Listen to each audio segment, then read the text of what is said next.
Welcome friends. இன்னைக்கு நம்ம retro ரெசிபீஸ்ல வீட்லயே பண்ணக்கூடிய இன்ஸ்டன்ட் பாதாம் மிக்ஸ் தான் பார்க்க போறோம். எந்த ப்ரிசர்வேட்டிவ்ஸுமே இதில் நம்ம சேர்க்கல. இதை 3 மாதம் வரைக்கும் ரூம் டெம்பரேச்சர்லையும் 6 மாதம் வரைக்கும் ரெஃப்ரிஜரேட் பண்ணி வச்சுக்கலாம். இதை நீங்கள் ஒரு வாட்டி வீட்டில் ட்ரை பண்ணிட்டீங்கன்னா கடையில் விற்கிறது எதையுமே வாங்க மாட்டீங்க, அவ்வளோ நல்லா இருக்கும். இது பண்ணுறதும் ரொம்ப ஈஸி. 1/2 கப் பாதாமுக்கு தேவையானதெல்லாம் என்னன்னு பார்க்கலாம்.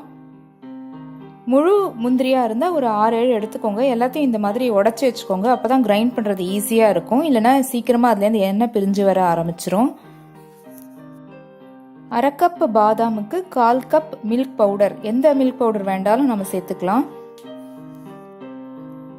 1 கப் சர்க்கரை எடுத்துக்கணும். நம்ம ப்ரௌன் சுகர் வேறு ஏதாவது எடுத்தோம்னா பால் வந்து தெரிஞ்சிரும், அதனால ஒயிட் சுகர் தான் எடுத்துக்க முடியும். இந்த அளவுக்கு ஏலக்காய் 12லேருந்து ஒரு 15 எடுத்துக்கலாம். நல்லா ஃப்ரெஷ் ஏலக்காவாக எடுத்துக்கோங்க, அப்போ தான் நம்ம வந்து நிறைய நாள் ஸ்டோர் பண்ணும் போது நல்ல ஸ்மெல் அதில் இருக்கும். உள்ளே இருக்க சீட்ஸ் மட்டும் எடுத்துப்போம், தோலெல்லாம் எடுத்துடலாம். மஞ்சத்தூள் கலருக்காக பாலில் சேர்க்கறதும் நல்லது. ஏலக்காய் தோலை மட்டும் நான் நீக்கிட்டேன், அதை தூக்கி போட வேண்டாம், யூஸ் பண்ணிக்கலாம். இப்போ 1/2 கப் பாதாமுக்கு நம்ம 1 கப் சர்க்கரை எடுத்திருக்கோம். இந்த சர்க்கரை, ஏலக்காய், மஞ்சத்தூள் எல்லாத்தையும் சேர்த்து அரைச்சிடலாம். இது வந்து நல்லா ஃபைன் பவுடராக அரைச்சி எடுத்துக்கலாம், சலிக்கலாம் வேண்டாம், அரைக்கும் போதே நல்லா அரைச்சிடலாம். நல்லா அரைச்சாச்சு பாருங்க, நல்லா ஃபைன் பவுடராக ஆயிருக்கு. இது வந்து கரெக்டாக இருக்கும். இப்போ இது கூட நம்ம பாதாம் முந்திரி எல்லாமே சேர்த்து அரைச்சிடலாம்.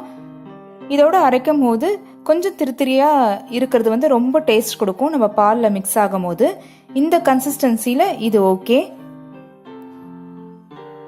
பாதாம் ஊற வச்சு தோல் எடுக்கிறது அதெல்லாம் வேண்டாம், பாதாம் முந்திரி எல்லாமே சேர்த்துருங்க.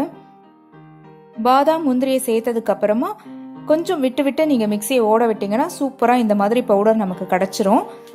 ரெடி ஆயாச்சு பாருங்க. இப்போ இதை அரைச்சதுக்கு அப்புறமா இதோட கொஞ்சம் மில்க் பவுடரையும் சேர்த்து மொத்தமாக ஒரு ஓட்டு ஓட்டிடலாம். அப்போ எல்லாத்தோடையும் அது வந்து மிக்ஸ் ஆகிடும். மில்க் பவுடர் சேர்த்துருங்க, நான் சும்மா அதை பிரித்து வச்சுருக்கேன். மொத்தமாக இப்போ எல்லாத்தையுமே ஒரு ஓட்டு ஓட்டி எடுத்துடலாம். அவ்வளோதான், நமக்கு இன்ஸ்டன்ட் பாதாம் மிக்ஸ் ரெடி ஆகிடும். அரைச்சாச்சு பாருங்க, நல்லா மிக்ஸ் ஆகிருக்கு, எல்லாத்தோட வாசனையும் சூப்பராக இருக்குது. நான் இதில் பிஸ்தாலாம் சேர்க்கல, ரொம்ப சின்ன குழந்தைங்களுக்கு டைஜஸ்ட் ஆகிறது கஷ்டமாக இருக்கும். ரொம்ப ஈஸியாக பண்ணக்கூடிய இந்த இன்ஸ்டன்ட் பாதாம் மிக்ஸை நீங்களும் வீட்டில் ட்ரை பண்ணி பாருங்கள். இப்போ நான் இதில் 1.5 ஸ்பூன் சேர்த்துருக்கேன்.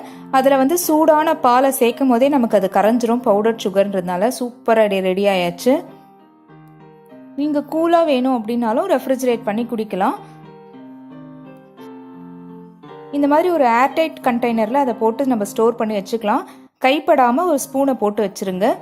வெளியில் வச்சிங்கன்னா கண்டிப்பாக ஒரு 3 மாதம் வரைக்கும் நல்லா இருக்கும். ரெஃப்ரிஜரேட் பண்ணிங்கன்னா 6 மந்த்ஸ் வரைக்கும் கூட நீங்கள் இதை யூஸ் பண்ணிக்கலாம்.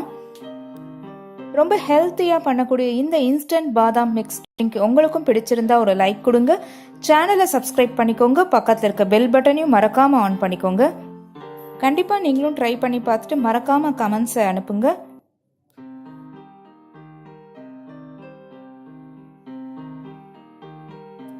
உங்கள் ஃப்ரெண்ட்ஸ் அண்ட் ஃபேமிலிஸ்க்கும் இதை ஷேர் பண்ணுங்க. இந்த மாதிரி யூஸ்ஃபுல்லான அப்லோடோட மறுபடியும் சந்திக்கலாம். Thank you friends.